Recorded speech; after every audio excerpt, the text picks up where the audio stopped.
যতদিন আমি বেঁচে থাকবো কোনো দিনও ক্ষমা করব না। যদি আমি জানি সোনা জেঠি যে আমি বা আমরা সবাই বা নীল নিজে হাজার চাইলেও মেয়েটাকে জীবন থেকে সরাতে পারবে না। কারণ কি জানো তো, এই ধরনের মেয়েরা না হাজার অপমান সহ্য করেও সামান্য সামান্য স্বাচ্ছন্দ্যের জন্যে মাটি কামড়ে এখানে পড়ে থাকবে। কারণ ওদের তো আত্মসম্মান বলে কিচ্ছু নেই না। ব্যাস ব্যাস শুভ, অনেক হয়েছে, অনেক খারাপ কথা বলেছো, এবার একটু থামো দেখি নি, থামো থামো। তোমার বাবা বাড়িতে নেই, থাকলে না তোমার এই অসহ্য সহ্য করতে নি। আচ্ছা তুমি কি অন্ধ? কাজলে বাড়িতে আসার পর কি কি করেছে সব ভুলে গেছো, সব ভুলে গেছো। আসলে তোমার ওই ওই যাকে দেখতে নারী তার চলন বাঁকা। ছাড়ো মা, ছাড়ো, এসব বুঝি আমায় কোনো লাভ নেই। কিচ্ছু বলে আমায় বোঝাতে পারবে না মা। দেখো শুভ, মেয়েটির কপালে যা লেখা আছে তাই ঘটবে। কপালের দেখুন কেউ খণ্ডাতে পারে না, তুমিও পারো না, আমিও পারি না, সে নিজেও পারে না। তার কপালে যা আছে তাই ঘটবেই। তুমি শুধু উপযাচক হয়ে সেটা আগে থেকে ঘটাতে চেও না। আর এই মেয়ে থেকে এ বাড়িতে আসার সাহস পেও না। তোমার কাছে আমি হাত জোর করছি। শুনছো? তুমি শুনছো শ্রীময়ী? এই সোনা জেঠি মারা কিরকম অদ্ভুত কথা বলছে। আচ্ছা, ওই মেয়েটা একটা সম্ভ্রান্ত ভদ্র ঘরের শিক্ষিত মেয়ে। আচ্ছা, সে যদি আমাদের বাড়িতে আসতে চায়, আমরা কি তাকে জোর করে বার করে দিতে পারি? এটা কখনো হয়?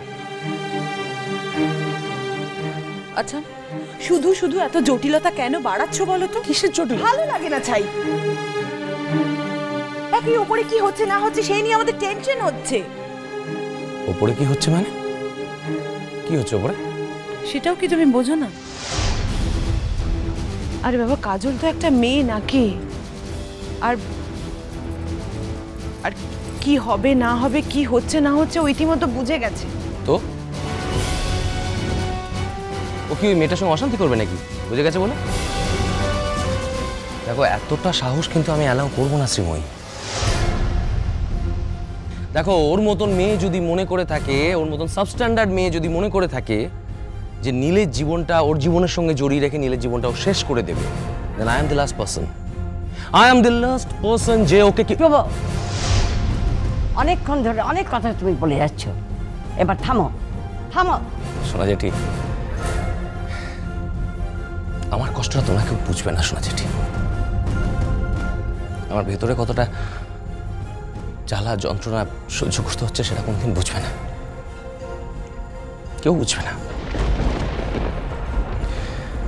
কষ্টটা আমার একার। আমার আচ্ছা আচ্ছা, ধরো ভূমির যদি কোনো দোষ থেকেও থাকে, ধরো ভূমির হাজার একটা দোষ রয়েছে, তুমি ওকে নিয়ে রাস্তায় বেরো, আর 5 জন বাইরের লোক তো বলবে যে একটা বউয়ের মতন বউ হয়েছে। আর ওনাকে নিয়ে বেরো, কি বলবে লোকজন? কি বলবে বাইরের লোকজন? বলো না তোমরা।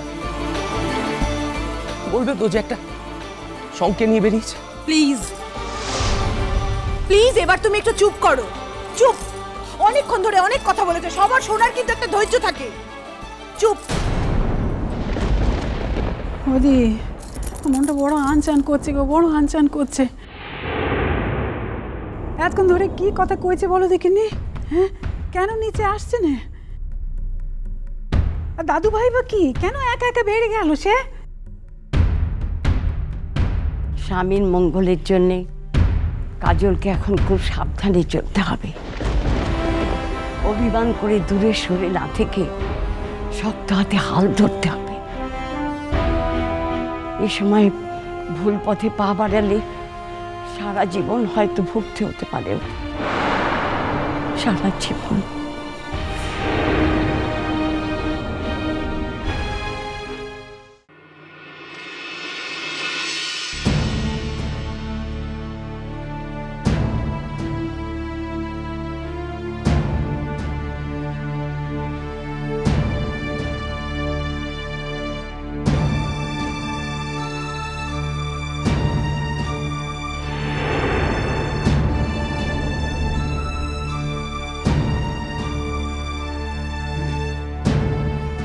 নন্দিনী,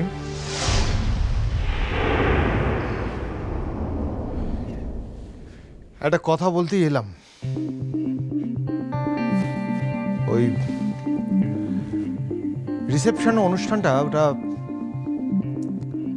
ক্যান্সেল করে দিচ্ছি।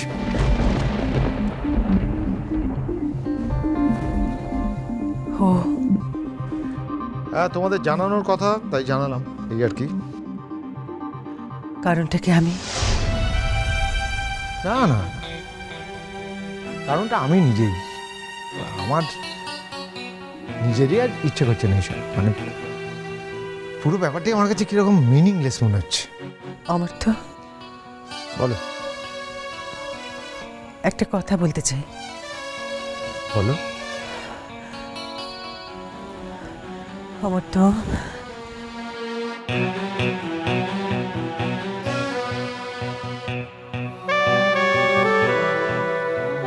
না থাক, কথাটা বললেও হয়তো তোমার বিশ্বাস হবে না। আমার জায়গাটা যে কি ভয়ঙ্কর ভাবে নষ্ট হয়ে গেছে আমি তো জানি। অমর্থ, নষ্ট হওয়ার কথা ছিল না, তাই তো? Sorry sorry sorry sorry, very sorry. আমি নিজের কাছে প্রমিস করেছিলাম যে আমি তোমাকে আর হার্ট করব না। প্রমিস? হ্যাঁ, সত্যিই প্রমিস করেছিলাম নিজের কাছে। কিন্তু আজ যখন দুজনের কাছে বিশ্বাস ব্যাপারটাই অন্তর্ধান হয়ে গেছে, তখন অবশ্য এইসব কথাগুলোর আর কোনো দাম নেই। অমর্থ, কাল আমি সকলের কাছে যেভাবে নিকেট হলাম, যেভাবে উলঙ্গ করা হলো আমাকে, আমি কিন্তু সত্যি সেইভাবে কথাগুলো। ওই প্রসঙ্গটা থাক নন্দিনী। আমি জানতাম তুমি ঠিক এই কথাগুলোই বলবে। থাক না ওসব কথা নন্দিনী, থাক। খুব খুব রুচিকর কথা নয় তো। তুমি কি ভেবেছ? তুমি কি ভেবেছিলে অমর্থ?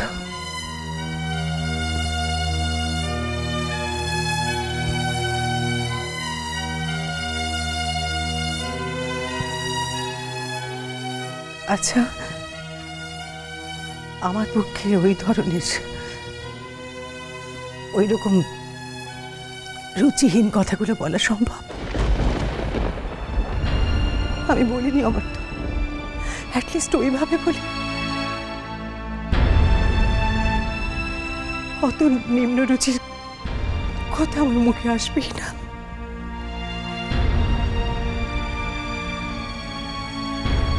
তাছাড়া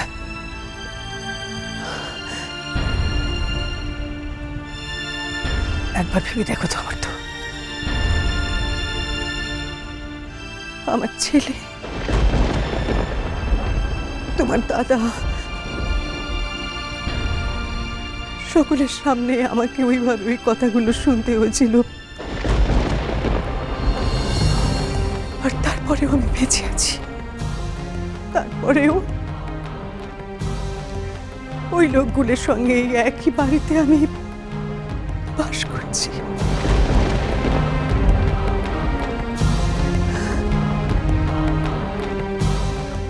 এটা কি আমার পক্ষে শুধু লজ্জার? আমার তো কম অসম্মানেরও তো নয়।